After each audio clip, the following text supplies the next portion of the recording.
Good evening, Saints fans and Hoodats from all over the world. This is Kyle T. Mosley here with the Bayou Blitz, and I have two great co-hosts tonight.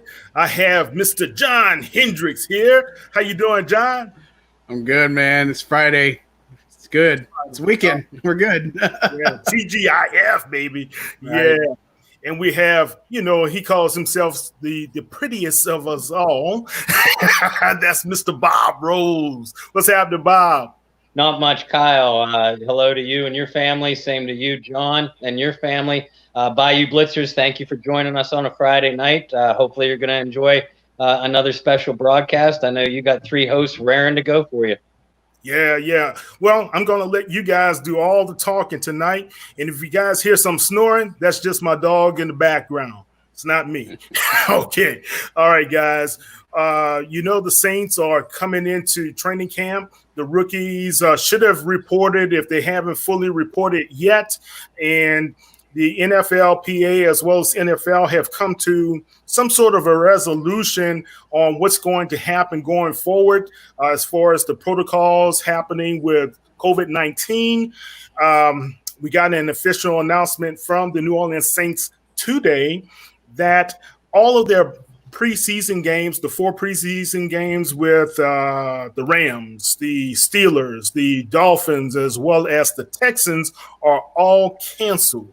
So we'll talk a little bit about that as well. If you have any comments, any thoughts whatsoever, guys, please go to the comment section. Go ahead and subscribe as well to our YouTube channel if you're on YouTube looking at us live as well. And you guys on Periscope as well as on Facebook, give us a like or a thumbs up, whatever it takes to be able to give the support for us here at the Saints News Network. And let's start off with you, Mr. Hendricks. Man, the New Orleans Saints are looking to report for duty this coming Tuesday. Tell us a little bit what to expect from the Saints going through this COVID-19 pandemic and where we are right now in the midst of everything. Yeah, so I mean, like as of right now, it's kind of I don't want to say up in the air, but it's just they're trying to ease things in to start, right? And what I mean is they're going to have some things where people come in and do some basic things. I think they're going to only limit 80 at a time. You got a full 90-man roster, but they've worked it out to where, that's not going to be something immediate. So we don't have to worry about losing some of these players that they signed. And, those typically some of those undrafted guys that you signed, maybe some some reserve free agent contracts that you had or future contracts, something like that. So look, there's going to be a period, with the NFLPA and NFL agreeing that saying, hey, we're not going to have any preseason games. It's really about the strength and conditioning. So, the good news is you're going to still get to see a lot of the camp battles. I mean, whether we see a lot of it or not, that remains to be seen, just because, with this circumstances, there's probably not going to be a lot of open practices to fans and stuff. But, as media, we'll be able to get as much as they give to us, right? And so that'll be interesting to see. But, there's so many people. And unfortunately, and we were talking to Zach Streif yesterday. You remember that, Kyle? And I think he put it perfectly. And this is what I was thinking. It's like there's been guys that look great in training camp, but they can't put it on in a preseason. And then there's guys that don't look good in camp, and they just show up in preseason. And, case in point, the best 2 examples I could tell you is Emmanuel Butler and Lil Jordan Humphrey. Lil Jordan Humphrey did not look good in camp. He was not somebody that really stood out. He just didn't. He struggled, but Emmanuel Butler shined. But when it came to preseason, Butler struggled a lot, and Lil Jordan Humphrey did just enough to make to warrant making the squad and all that good stuff. So it's those types of things that we see, and so. I always call him the camp champ, right? And so that's one thing that we won't see. But, all in all, there'll be plenty to see. There's going to be an easement period. And obviously there's going to be a lot of testing that gets done between now and then with the COVID and such, with the threats. But, things are heading in the right direction. That's the biggest takeaway that we can have. And that, it's weird watching sports on TV now with billboard cutouts and stuff like that and fake crowd noise and stuff. But I guess that's the new norm, unless we get something drastically changes in the next 2 months. Yeah, exactly. Well, I know the Atlanta Falcons are no strangers to fake crowd noise. Uh, Bob, tell us a little bit of your thoughts about what's going into the training camp before we dig deep into the Saints. Well, like John said, these are professional athletes, so it is up to them to keep themselves in optimum shape, not only during the off season, but to get themselves into football ready shape now that training camp has approached. And let's face reality, we do know that it's going to be a challenge for the players that would normally be the back half of your roster or fringe bubble players, as we in the media like to call it. We know that it's going to be an extra challenge for them without off-season workouts, OTAs, or preseason games to shine and make impressions on coaches. But these coaches still get to see them in camp. The Saints, as we've talked over and over and over again, the Saints have one of the deepest rosters, if not the deepest roster in the NFL. So there is going to be heavy practice competition at every single spot by guys hungry to make the team and guys even hungry to move up the depth chart that might have their spot on the team sewn up. And reality is, guys, this, and you two know this as well as anybody. What do we really get out of the start? Number one and even number two units, and throughout most of the preseason games. The past few years, in particular, nothing at all. All you're doing is perhaps risking injury, to a top star player.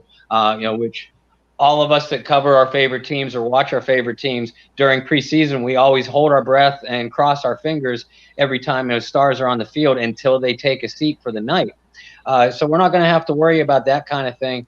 Again, this is a Saints team with a lot of continuity and kept their form and core together in the offseason. So I've said to anybody that would listen all offseason that gives New Orleans a distinct advantage over everybody else. And I think that's going to show early in the season. Yeah. Zach Strief, he said it best, and I like what he said, John, what you were talking about as far as the camp battles. Everything's going to be intense because in reality, guys, if you cut the rosters down to 80 versus the 90, you don't have as many fringe players that are going to take up those reps. So now everything is more condensed, right? And those guys who are on the bubble, so to speak, like you guys mentioned, are going to have to make an impact often. Now, every opportunity they get, they will have to make an impact. All right, so we're going to dive a little bit into the team as far as where they are at this time. Let's start with the defense, John, and talk a little bit about where the defense is right now and overall, and what's your expectation in training camp.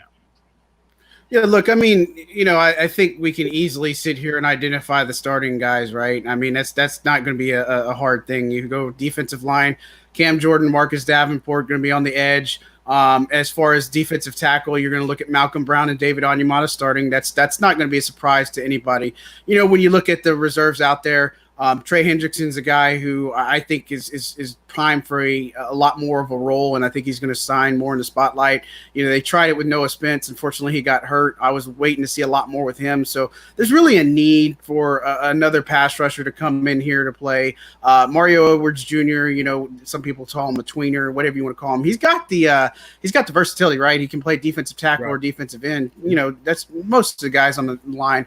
And then defensive tackle, you're still looking at Sheldon Rankin, Shy Tuttle. They brought in guys like Margus Hunt, some other guys, undrafted guys that, we got to wait and see. It's so premature for us to say, this guy out of Oregon is going to be the guy who's going to make the final roster. It just doesn't make sense, right? And we go through it every year, and everybody's kind of got their eye on guys and such. So defensive line, look, again, you kind of said it and alluded to it. This team did a fantastic job of keeping their own, and that was the priority, is keeping guys on their own. They drafted extremely smart, and they got guys that are people you don't have to hold their hands to be able to come in, and they can make an impact from day one. Same thing with free agents. Malcolm Jenkins and Manuel Sanders are extremely smart veterans. They've been around this league for a long time. So look, I think it's pretty good slam dunk. You got to feel good about that defensive line. Most sacks in Sean Payton's tenure since he's been here. Most sacks they've had since 2000, 2001, and we kind of remember those guys. Leroy Glover comes to mind. I mean, that guy was absolute terror on defensive line along with the rest of them. So, look, I think you feel good about that. You want to see a lot of production from Davenport. You want to see some competition there. I still think that you still have the option. It wouldn't be surprising to see him make a move and bring in some veterans for tryouts, right? And, I know a lot of people have heard about Jadeveon Clowney, and he seems to be the hot name floating around. He's going to latch onto a team soon. I don't know if it's the Saints, especially what's happening with the cap for next year and going down to potentially 175 million, but the Saints always find a way. Maybe it's not him, maybe it's a Cameron Wake, maybe it's some other guys that we're maybe not looking at. But you look at the defensive line, I feel good about what they have. Linebacker, I think, is the sore spot across the roster. If you were to look at all positions, it's got to be linebacker. And it's not because they aren't talented. I mean, Demario Davis is amazing. I think, and Bob had a fantastic article, if you guys haven't seen, of why he should actually be the next priority for a contract extension over Alvin Kamara. And I think, the world of Demario Davis. I think he's an amazing player, amazing talent, super underrated while he was with the Jets. He's been super rated while he's underrated with the Saints. And, look, he's going to be that anchor. You don't have A.J. Klein anymore, right? And you moved on for some other pieces. But, look, you're relying a lot, too, on guys like Alex Anzalone and Kiko Alonso, who are both coming off of really bad season-ending injuries. So Anzalone's a guy, he's in a contract year just like those other 2017 players. But, look, he's got a lot to prove, and I don't know if you're going to say he's going to be durable for a whole season. Same thing with Alonso. I mean, he took a chance on himself, took a lesser contract, so I'm excited to see what he brings to the table. Zach Bond's going to be a really awesome presence for this defensive squad. I don't know if they'll use him immediately in like nickel coverage, but I project him to probably insert himself quickly into a starting type of role. I just believe he has the assets, the tools, and the skills to be able to do that. So when you look at the depth behind him, I mean, Craig Robertson, we know, is a guy who's underrated, special teams guy mostly, special teams captain for years.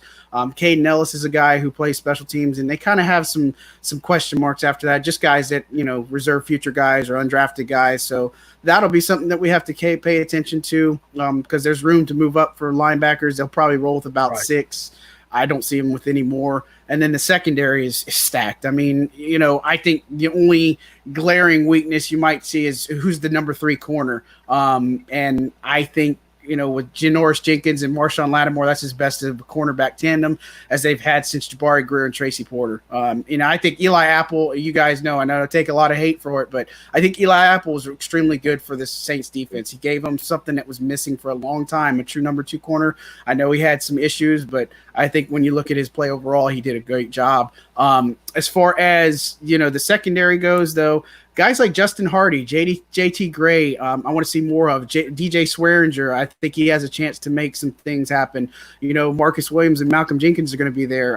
CJ Gardner-Johnson is going to probably play the slot. PJ Williams resigns. I mean, those are guys that maybe aren't your household names, but I think when you look at it, the opportunity lies in that number 3 corner. And I know Patrick Robinson, he can play a couple things, but when I told everybody it wasn't fair to get on him totally because he came in completely cold, and everybody knew where Kirk Cousins was going to throw the ball. And again, you got to get some safety help. You got to know that those types of situations are coming. So when you look across it, man, this defense is so underrated in my opinion. And you guys remember the days where we had such a horrible defense and it was bad. It was just bad. They couldn't stop anybody on third down. They couldn't get turnovers. They couldn't get sacks. People were thinking Cam Jordan was overpaid. They didn't like him, just anything and everything. Right. But I feel like this defense has definitely a top 10 ceiling for sure. Maybe pushing the top 5, but look, Ryan Nielsen, their defensive line coach, doesn't get enough praise. Michael Hodges, their linebacker coach, taking over from Mike Nolan. That's going to be huge for him. He's a smart guy. Really cool talking with him before. And then, Dennis Allen running the defense. And then you obviously got the secondary coaches, a lot of experience back there with Aaron Glenn. So, look, I think this, when it's all said and done, they're built to take whatever gets thrown at them this way. And believe me, they're going to get a lot thrown this way. From the NFC South specifically, and then some of their outside competition with the NFC North too. Yeah, good points, man. John, you broke down a whole lot. He had a plethora of breaking down. I haven't been able to talk much lately, so I'm sorry, guys. I have a lot to say. So No, that was some good stuff. But you hit on some keys, man. Let's talk about the linebacking core to be specific. Now, you broke down how the front guys look. You broke down why there's some concerns about what's going to happen with Anzalone, season-ending injuries, 1 year, next year, 1 year, next year. Alonso, he's coming off ACL injury. That's tough to deal with. So, Bob, are there any linebackers out there on the market that the Saints could potentially target in free agency? Nigel Bradham. He's at the top of my list. He's an every down. Yeah, he's an every down guy. He's a Saints kind of linebacker. Playing style very similar to Demario Davis, in that he's a ferocious run defender.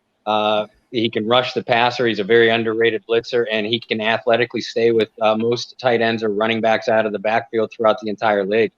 Do they need a Nigel Bradham? Not necessarily, but I know it would certainly make me feel better. Because again, you look at the depth chart on paper, like you mentioned, John. This team has a lot of talent at the position, and it starts with Davis, who, by the way, kept this linebacking core playing at a relatively high level when A.J. Klein was sidelined. Kiko Alonso went down, and Alex Anzalone was already out of the lineup. That's how good Demario Davis is. He will elevate your entire unit. So keeping that in mind, we know what Anzalone can do when he's on the field, but you simply can't trust that. And it's a very similar situation with Kiko Alonso. Craig Robertson, I have a lot of confidence in as a veteran that can step in and be a spot starter for you at literally any position. But if he has to play long term there, he becomes a little bit of a liability. With a series of games in a row, and it does take away from your special teams unit too. By the way, I'm interested to see. We know, and John, you were in the room with the coaches last year, so you know how much they love Caden Ellis. And I think that they did have some big plans to work him into more reps as last season went along before he got hurt. Zach Bond, I couldn't agree with you more. I love the draft pick at the time, and I think that he's going to ultimately be a beast. But as far as inserting him in nickel coverage and expecting him to pick up the nuances of NFL coverages when he did very little of that at Wisconsin because he was asked to do so much pass rushing, that's a lot to ask of this young man early on. He's going to be a far better player late in the season than I think than he is early on. But yeah, if you bring in a guy like Nigel Bradham, especially if Alonso is a little bit slow to come back from that ACL, and Anzalone has shoulders that flat out can't be trusted, guys. You bring in a guy like Bradham on a 1-year contract. He's still sitting out on the free agent market, as a number of talented players are, as we'll get into in a moment, I'm sure. But I think, if I were the Saints, I would, and I'm going to target a linebacker. That's the guy I go after right now. Any other names, John? Anthony Chickillo, they picked him up, a veteran guy. I mean, that would be somebody I'd pay attention to. Joe Bocci, the guy from Michigan State, that'd be one of their undrafted guys. He's somebody I would keep an eye on. I mean, I remember when we were talking to him when the Saints were doing a great job of doing all the undrafted guys. And, one of the things is, that guy, and we hear it a lot, right? Undrafted guys, you didn't get drafted, just like Michael Thomas feels slight because 5 other wide receivers were taken ahead of him. There is something to the players and having that drive and saying, look, I don't understand why I didn't get drafted. And, I know what I'm capable of and I'm really willing to work hard at it. So look, that's somebody that I would pay attention to, as well as Chickillo, a guy that can come in here and he's been along around the league, I think 6 or 7 years. So I think they've got some options there. I love Bradham as an option too, Bob. I think other ones to take a look at. Alec Ogletree. I know some people was like, don't you think about the Giants? I think about him as the Rams, just like I looked at sometimes with Janoris Jenkins, his time with the Rams. I mean, he was good with the Giants too, but he just had kind of 2 bad years and such. And I think Darren Lee is still available too. He might be somebody that I'd take a look at and maybe take a flyer on. Good stuff, guys. We did have one question I want to throw at you guys. It's about the NFLPA as well as the the agreement. Bob, what's your initial feelings about the agreement thus far? Look, there's still I'm I'm not going to get all worked up over any kind of specific agreement right now because I know it's such a fluid situation, and so many things we know for a fact so many things are going to change between now and the regular season opener. I'm glad to see the NFL finally moving in the right direction. Guys, the three of us have talked about this privately a lot over the last week or so. We were encouraged with what the NFL started to do on the onset of the offseason, with the draft, the canceling of off-season workouts and things like that for safety reasons. But then in the last couple of months, they've almost had their head in the sand as far as safety protocols, and it didn't seem to us anyway, I'll speak for myself. It didn't seem to me like the NFL had necessarily any concrete contingency plans. And on basically the eve of training camp for all these teams, that had to scare the bejesus out of us, certainly as spectators. But you started to see that fear coming out in the players as well.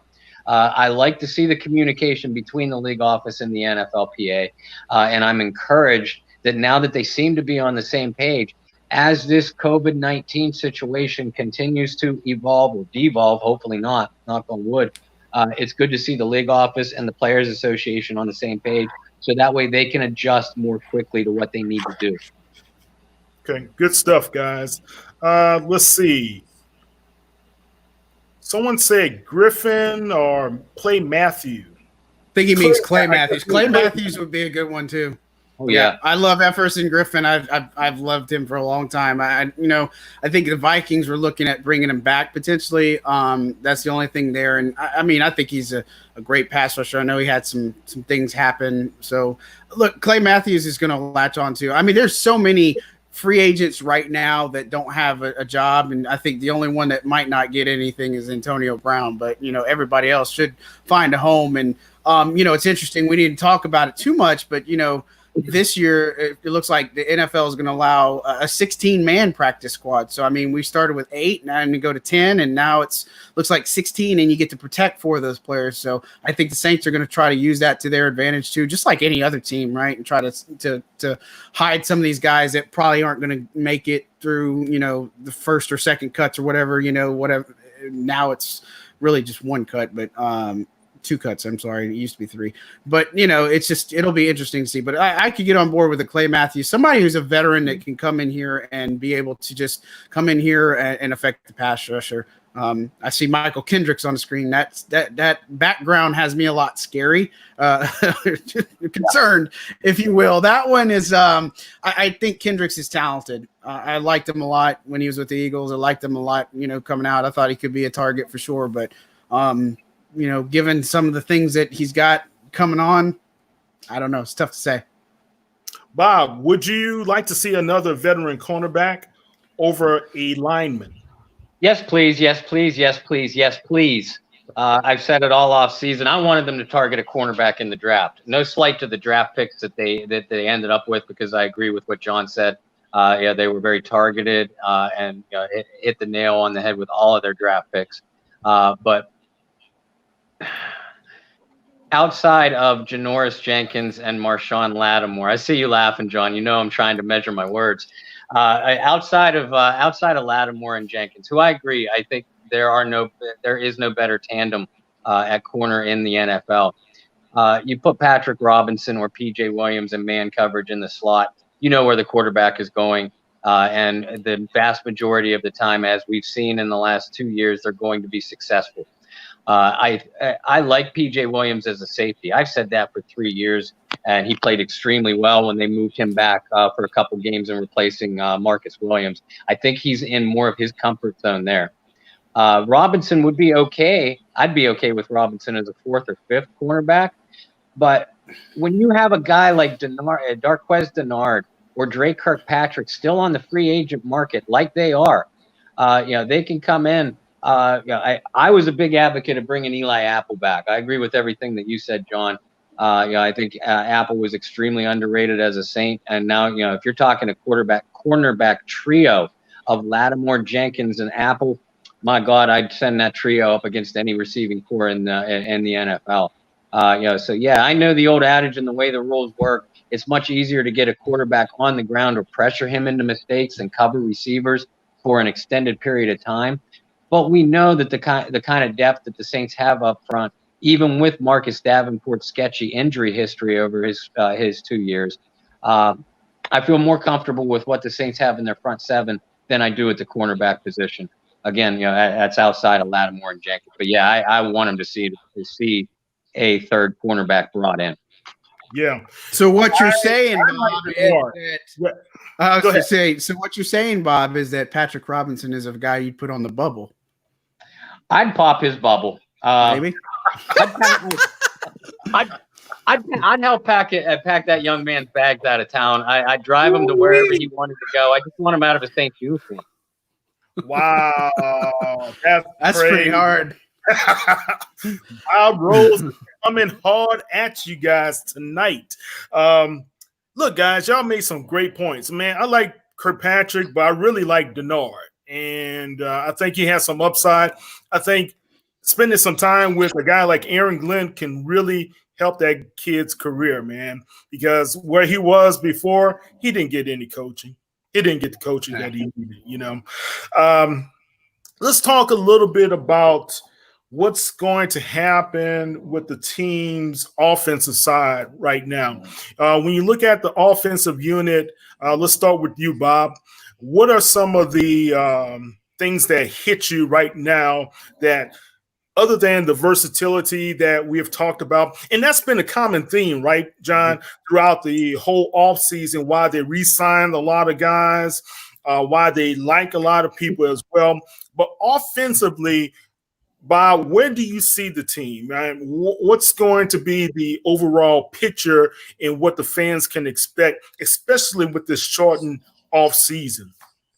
And again, the shortened offseason probably definitely favors the Saints offense, over most other teams' defenses throughout the National Football League, because other than Emmanuel Sanders, who is a cagey a veteran as there is, he's going to be prepared, even though he's stepping into a new system. And you're going to have Cesar Ruiz, the rookie #1 draft choice. He's going to have to get acclimated very quickly to what the Saints need him to accomplish on the offensive line. Outside of that, you have guys that know each other very, very well, are all on the same page with each other, which for a Sean Payton timing-based offense, that's going to be so key. We see for so many years the Saints offense come firing out of the gates, all cylinders going at full blast, and I would expect the same kind of thing this year. You always are concerned with a 41-year-old quarterback, and is there going to be any kind of drop-off in the play of Drew Brees? We've seen very, very little drop-off over the last couple of years, and I've gone on record as saying that 5 games that he missed last year with his hand injury actually helped him down the stretch, because he looked like he faded a little bit, in my opinion, the previous 2 years.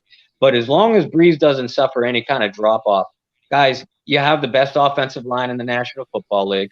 You have the best wide receiver in the National Football League. You have a top 5 tight end and a top 5 running back. Both that give defenses mismatched nightmares. Now you put in a guy like Taysom Hill, who is evolving wonderfully as a receiver, as he's moved all over the formation, giving opposing safeties and linebackers fits. And a guy like Emmanuel Sanders, a 1,000-yard receiver not too long ago. He's not going to give you that kind of number in the Saints offense with so many other weapons, but you know what he's capable of doing. And Michael Thomas has never really had that that complementary threat at wide receiver since his rookie year, and the team had Brandon Cooks. Well, now they're going to have that with Emmanuel Sanders, and I wouldn't want to be a defensive coordinator going up against these guys, because when you face a team with a lot weapons as many as the Saints have, you say, okay, we're just going to pressure the quarterback. Well, you're not. That's a fortress up front, protecting Drew Brees. And even though that offensive line did not have a good game at all against the Minnesota Vikings, in fact, that's putting it as mildly as I can. That they're going to learn from their mistakes, and we know what they're capable of. We've seen them shut down the best pass rushes and the top defensive lines throughout the NFL in the 2 years they've been together, 3 years they've been together. And now you get an athletic upgrade in Ruiz over Larry Warford. This is going to be a very mobile, very fast-moving New Orleans offense. Yeah, yeah, I agree. Let's see. Josh Hill, is he on the bubble with Troutman, John? None whatsoever. Sean Payton loves Josh Hill way too much. And I'll tell you, put it in this perspective. When Josh Hill got hindered, I think it was against the Falcons. I can't remember what game it was. Peyton made it a point and he said, look, I have like 30 or 40 plays that has Josh Hill involved in it. I mean, there's a reason why they locked him in and they have the no trade clause. I mean, he may not have the super production like a Jared Cook or Jimmy Graham will ever have or anything like that, but he's valuable to the offense with blocking. He can catch. He can do a lot of different things for the Saints that we probably just don't ever see and common stuff, but he will never he's not on the bubble. Adam Troutman, I'm really excited about though to talk about him. He's a interesting player. And again, he graduated, I think, his electrical engineering degree from Dayton. Kind of one of those that it's a real small school, and I'm excited to see what he can bring to the table. And, for me, it screams red zone target. I mean, he played basketball, guys. Let's go ahead and draw those collusions, all that good stuff. But, just you look at his tape, you look at some of his Senior Bowl stuff, he has a really unique something to him, whether it's just the way he's battles, he competes and stuff. I think it's really something that we have to pay attention to, and hopefully he can come in from day one and make some impacts. And I could see them using him in a lot of different goal line situations or just different things to get him the ball and let him do his thing. Yeah, John, I got to go back to his not his press conference, but the coach's press conference about Troutman. And you mentioned that, and I kind of wrote about that as well. It's something that it factor you talked about is true. The coach loved this guy. His teammates love the guy. The guy's smart. Electrical engineering degree. He ain't no snaz when it comes to up here. But the bottom line is, the coaches and everybody saw how he progressed through his college days, and looking at what the Saints can do with a guy like him, I think is to be able to utilize that talent. Dan Campbell will help grow that talent, but also I think we have a guy that could be in place for the New Orleans Saints for a number of years. I love Troutman. I love his demeanor. I love his personality. I know we haven't seen any action on the field from a professional standpoint, but I think he goes a long way for the New Orleans Saints. Let's talk a little bit about the running backs, guys. Of course, we got Alvin Kamara. Of course, we have Latavius Murray. But now we also have Ty Montgomery, as well as Dwayne Washington sitting in the backfield, and the undrafted free agent from Notre Dame, Mr. Jones. Tell me your thoughts about those guys, Bob. I'll start with Tony Jones because I really liked him coming out of Notre Dame. I love his running style. He's a very physical runner between the tackles, and he has a nice burst of speed in the open field. He takes pass protection very, very seriously. He needs to work on his receiving skills, but we know that a running back that can pick up the blitz, we know how much Sean Payton covets that in his offense. Jones, I hope, gets a legitimate shot, with these guys. Lord knows the Saints have had tons of luck with undrafted and late round running backs in the past, but he's stepping into a full running back room, like you said, Kyle. I just saw a comment here, about Ty Montgomery's potential role as a third running back. But I agree with Jason Williams. You made the comment. I agree with you. I think that they brought Ty in as more of a wide receiving threat, with some plays drawn up for him in the backfield, because we know that Peyton and Pete Carmichael, the offensive coordinator, they feel extremely comfortable with what they have in Alvin Kamara and Latavius Murray. Ty Montgomery, excuse me. He's going to be he's a more valuable threat for this offense as a pass receiver, either lined up in the slot or even coming out of the backfield, lined up with Kamara or Latavius Murray in the same formation. And I could see alignments where all three of those running backs are on the field at the same time too. Can Tony Jones beat out a Dwayne Washington? That's going to be a tough sell. Jones is going to have to play his rear end off, because Washington, keep in mind too, is one of the team's better special teams players. He has produced, Washington has, on the limited opportunities he's had out of the Saints backfield. And he has experience, multiple years of experience in this offense, which is John and Kyle, you pointed out earlier, can be vital, is going to be vital early on in the season. Yeah, versatility. He knows the offense. He knows the special teams as well. I think that was one of the selling factors for him to come back to the New Orleans Saints, because he had, was it, John, a couple other suitors out there for him, but he decided to come back to the Saints. Now, I've heard this name. We know Devontae Freeman very well in the Who Dat Nation. He was with those Dirty Birds for quite a while, but his name has been floated around as a possibility of signing with the Tampa Bay Buccaneers as well. Do you think he fits the scheme, John, here in New Orleans? I mean, I think just about any running back can fit what Sean Payton does. I mean, that's the genius of Payton, right? It doesn't matter what your skill set is. I think he'll find some type of role to carve out for you. I don't know if Devontae Freeman would be a good answer. I mean, again, I like Alvin Kamara and Latavius Murray as a great 1-2 punch. I think Ty Montgomery could have a role on this team.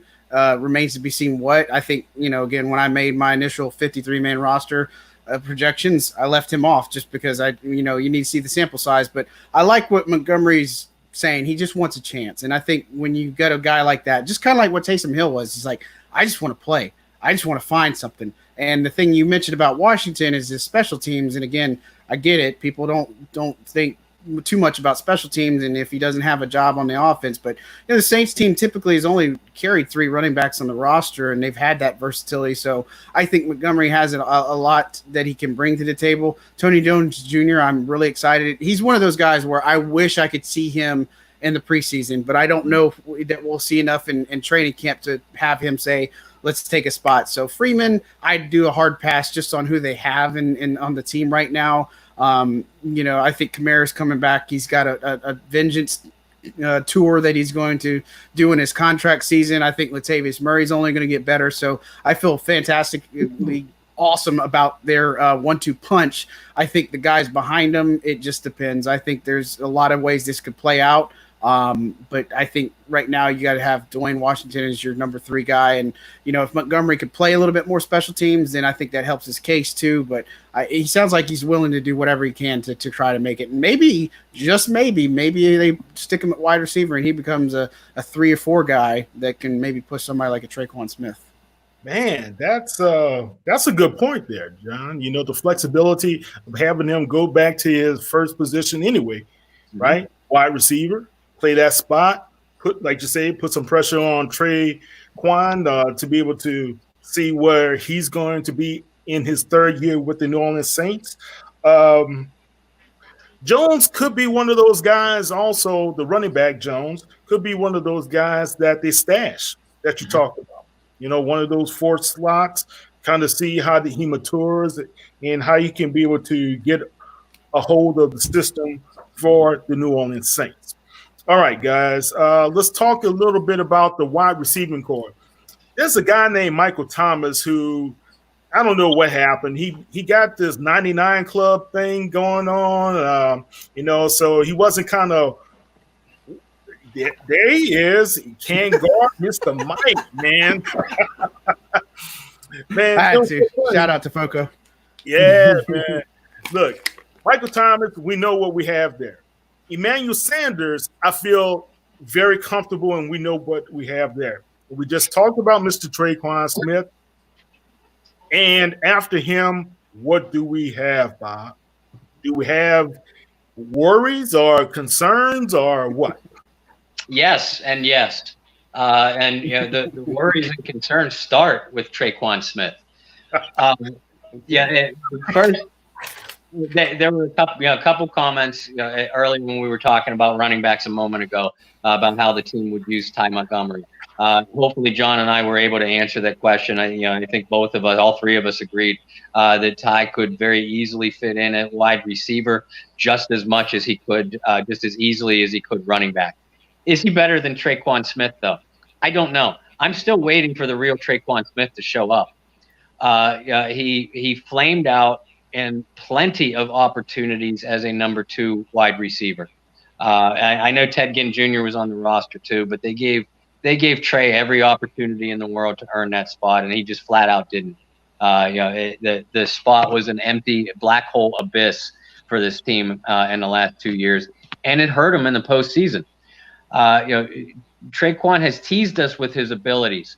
Last year's early season game against the Rams and his rookie year performance against the Eagles and Redskins come to mind. So we know that he can get deep and beat a deep defense deep. We know that he has good hands. What I haven't seen from him is his ability and confidence to operate and make a play consistently in traffic or gain separation when the game is on the line. His quarterbacks don't have any trust in him. That's one of the reasons why you look at his stat line, and I know this game is about so much more than what we read on the stat line. I will acknowledge, but with a wide receiver like Traquan Smith, when you see him for a 5-game stretch that he's been targeted a total of maybe 3 times, but he's getting the snaps, that tells me that he's not getting separation and he doesn't have the trust of his quarterback. I think Traquan Smith is very much on the bubble. Do I think the team would move on from him based off what they have on the roster now? Probably not, because Lil Jordan Humphrey, Emmanuel Butler, a couple of second-year undrafted guys. Jawan Johnson, a guy I'm really excited about, and Marquez Callaway has a great skill set, is undrafted guys this year. But you're not going to expect an undrafted guy in their first or second year to plug and play in that number 3 wide receiver spot. You're just not.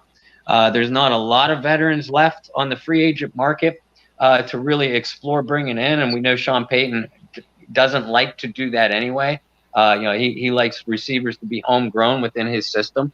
So even though what I just said about putting Traquan on the bubble personally, I don't see the team moving on from him, but he's going to have to prove an awful lot. I can see a scenario where he'll go into the season as the number 3 spot. And if one of these other younger or undrafted guys, and John, I know you're a huge fan of Maurice Harris too. If one of those guys begin to really stand out as the season goes along, Traquan's going to start to be buried on the bench as the season goes along too. This team doesn't need to press him into service, now like they have the last 2 years, because they do have a Jared Cook in his second year in the system. They do have another athletic tight end in Adam Troutman. They do have a guy in Ty Montgomery if he makes the roster, and they have a reliable veteran in Emmanuel Sanders. Traquan's going to have to earn his spot this year, guys. He's not going to have anything handed to him. Yeah, I think it's do or die. Now, let's not forget, Mr. Marcus Colston was the number 7 guy out of Hofstra. Mm-hmm. He didn't have a good rookie camp. Mini camps were kind of questionable, right? And all of a sudden, he was inserted as the number 2 receiver opposite of Joe Horn. And he just blew up from there, right? So I like what I see in Callaway. I like what I see and hear about Johnson as well. The problem is a condensed season. Yep. Not enough time. A coach has to trust his players that they can be able to pick up the system. That's why I think Traquan, especially the first quarter of the season, is going to be important for the Saints. John, you look at with a little smirch on your face there. I was thinking about not saying anything, but I was just saying, so you're saying with trust, that means Tommy Lee Lewis is going to be on the roster this year, right? Yeah. So, I mean, I make light of the situation, but, Deontay Harris is another guy that I think could step up and be a little bit more of a role in this season. I really am high on Maurice Harris. I think that he could possibly be somebody of a dark horse. I really like Jawan Johnson too. I think he's got the edge over Callaway. Callaway's more of a return guy. I just don't know if he's going to make as big an impact as receiver, but you never know. And little Jordan Humphrey, another season under his belt, maybe he takes a step. I know he's more of a blocking presence, but look, Deontay Harris is somebody I feel like can have probably a number 4 spot. I don't think he's going to take a number 3 just because his special team value. Maybe he gets something as a number 5 guy. Who knows? But that being said, this wide receiver group, and again, it's all about continuity, and it's all about getting that trust rapport with Drew and knowing what he's wanting to do and anticipate. And I think that's been the biggest problem with Traquan Smith is you see so many times that they were just not on the same page. It's like Drew says, this is the one thing I need you to do, and if not, do this.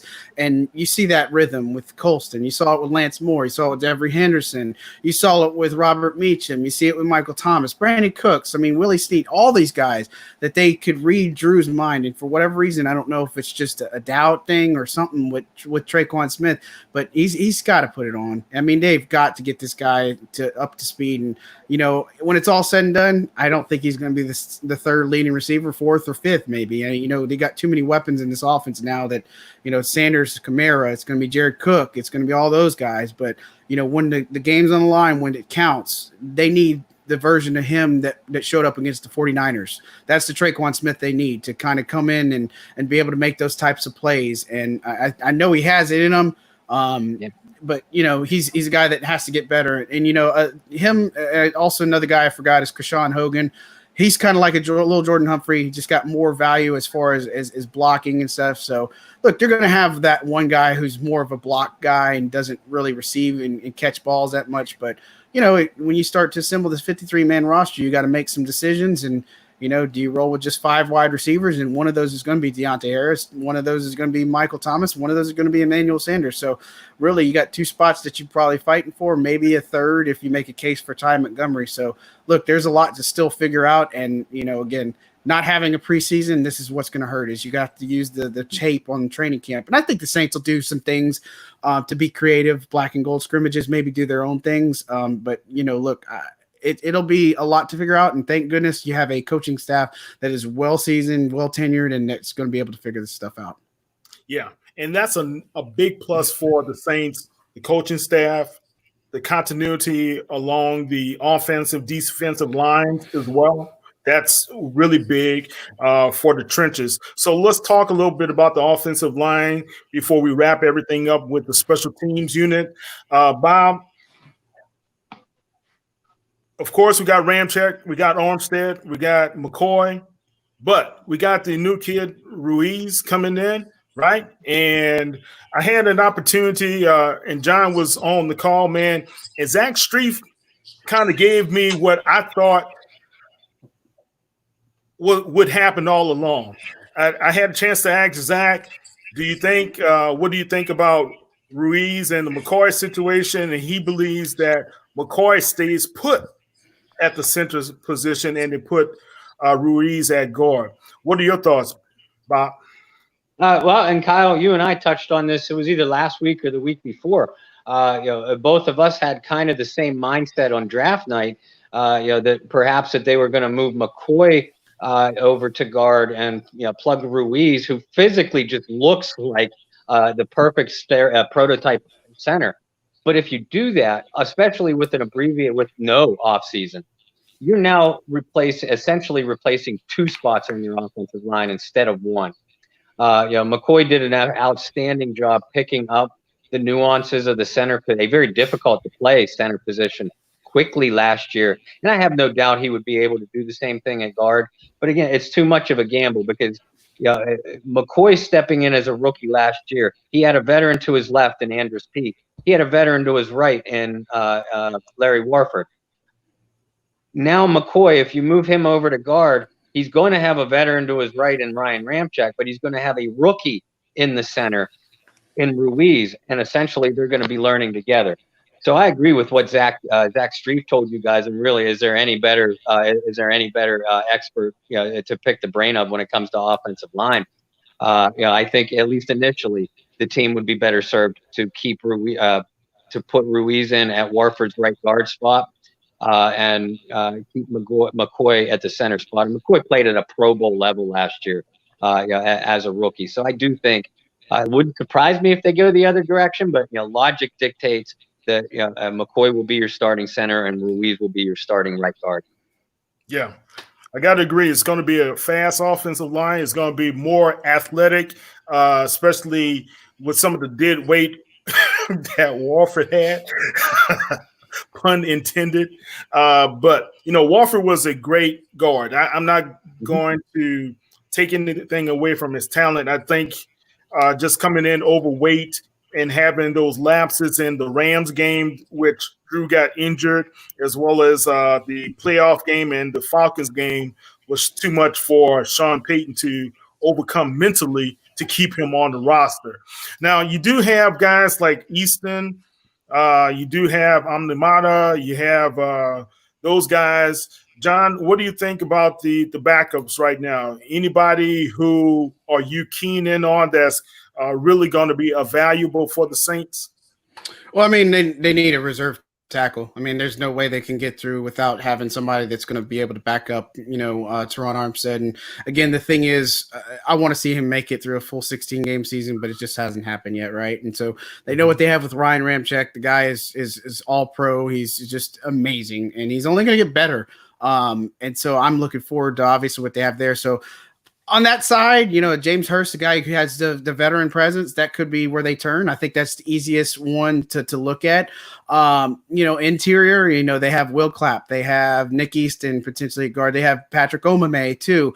I think a guy that I would keep an eye on if I was having to look is Calvin Throckmorton, guy from Oregon, just an undrafted guy. I really like his work ethic. I really like everything that I've seen about him. I think he could be able to push somebody like a Will Clapp. I think, he's the one that you want to keep an eye on for sure. But, as far as the other offensive linemen, I mean, I think Easton is a guy that you bring back. That's probably a no-brainer unless Throckmorton, edges him out. And I don't think there's too much financially that you have to worry about if you move on from a guy like Easton. But, the depth, the biggest thing that you got to remember is they do a lot. They have to do a lot of shuffling if something gets hurt or if Armstead goes out. They can move Pete to tackle, and I know a lot of people don't care too much for Pete, or you have one way or another. But somebody made the comment earlier, fast offensive line, and that's what Pete brings to you. So Pete's versatility, they can fill that back in with guys like Easton. They could put Clapp, although I wouldn't probably trust him. He's more of a swing guy. And then, some of these veterans and undrafted guys. So I think they got their work cut out for them. We know the starting five.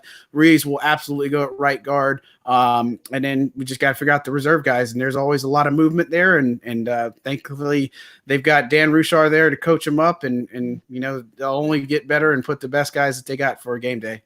Yeah. And we got some good coaches, guys. Yeah. I have to really think about what Mickey Loomis and Sean Payton have been able to do to keep that continuity within the coaching ranks. That has to be a plus, as well as the talent that we have out on the field right now.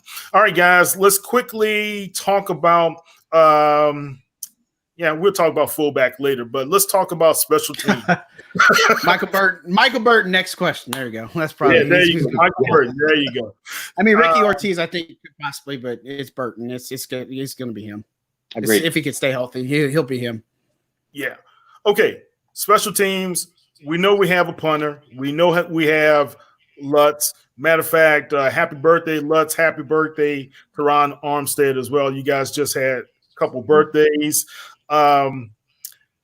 We talked about Deontay Harris being wide receiver. We talked about Ty Montgomery having that versatility there. Now, let's say Deontay Harris becomes a main wide receiver. Wouldn't that give Ty Montgomery that opportunity to become the return guy for the Saints? It could. Possibly. It could, but and John highlighted it perfectly earlier. Deontay, I'm not sure he has the physical stature to hold up during a 16+ game pounding as a number 3 wideout. And plus that takes away from such a big factor as a return game. He returned, I think, 1 kick for a touchdown last year, had 2 others called back. but he flipped the momentum and field position of so many different games during the course of the year. And that is an element that really we haven't seen the Saints special teams have, the ability to flip a field like that in quite some time, for at least the last half decade or so, probably since Reggie Bush and Pierre Thomas were alternating returning punts and kickoffs. So that's how long that's been. And I think that there will be some receiver plays drawn up for Harris and designed for Harris, but I don't think that the offensive design for him, speculates putting him at that number 3 spot because he's just so valuable as a returner. Ty Montgomery can still earn his chops on special teams as a gunner. We have seen New Orleans, with some of the most athletic kick coverage teams in the National Football League over the last few seasons because of the athleticism that they have in covering kicks. So, Ty Montgomery could certainly be a special team factor in that aspect. Okay. John, any thoughts on the special teams? Yeah, look, I mean, Deontay Harris is your return guy. I mean, that's how it's got to be. And, he's just one of those guys where you put the ball in his hands and you're just waiting for something big to happen. I just feel like that's the type of thing. And, again, he's had some mistakes. He's learned from those mistakes. But, when you look at games where you needed a big play or spark or something, that he's been the guy that's been able to get it done, whether it's a punt return, whether it's a kick return. And again, you can't all go for touchdowns, Why not? I wish it was like Dante Hall was great at that. I remember that guy. He was incredible. Yeah. I wish. But again, they're great at what they got. Thomas Morstead is one of the best in the game. He just continues, I think, to get passed over. I think some people were like, you put him number 16 on your countdown. I'm like, yeah, punters matter. And there's so many, he flips the field just like he's just as important as somebody, as anybody on the roster. Yeah. And then Lutz, he only missed 4 field goals last year. He missed that one in the playoffs too, but he's been such a killer presence for this team. Only his 4 misses in the regular season were just from 40 and out. And I remember the days where you couldn't get Kai Forbath or Garrett Hartley or anybody to kick something inside of 30 or 35 or something. It's just rough times that we went through. So I feel great about their special teams unit. JT Gray has emerged. There's a reason why he got honors last year. Justin Hardy's guy, these are guys that you just don't talk about a lot, but they are extremely valuable. And same thing with a guy like Craig Robertson. He plays a lot more special teams, maybe not ideal because when he got to New Orleans, he played a lot more on the actual starting squad. We remember him and Manti Te'o holding it down against the Vikings in that playoff game. They thought they did a pretty good job, but Robertson's more of a special teams guy. You're going to get Caden Ellis. You're going to have a good balance of people there. So look, I really know with Darren Rizzi there, again, we preach coaching. Darren Rizzi's extremely smart. He's extremely talented. Even talking about guys like Harris that, he still has a lot to learn, right? And Harris is a guy who's also the first to admit that he has a lot to learn. So I'm looking forward to seeing what they bring to the table this season. I think they're obviously one of the top 5, if not top 3 units in the league. Okay, good stuff. Right quick, Bob, Dietrich Nichols, what about him? I love Dietrich Nichols. He's a bit undersized, but he has all the physical abilities that you love to see out of a combative man-to-man cornerback. He's going to be a little bit overwhelmed physically against the larger receivers in the NFC South, but he could very easily step forward and be your number 3 slot guy.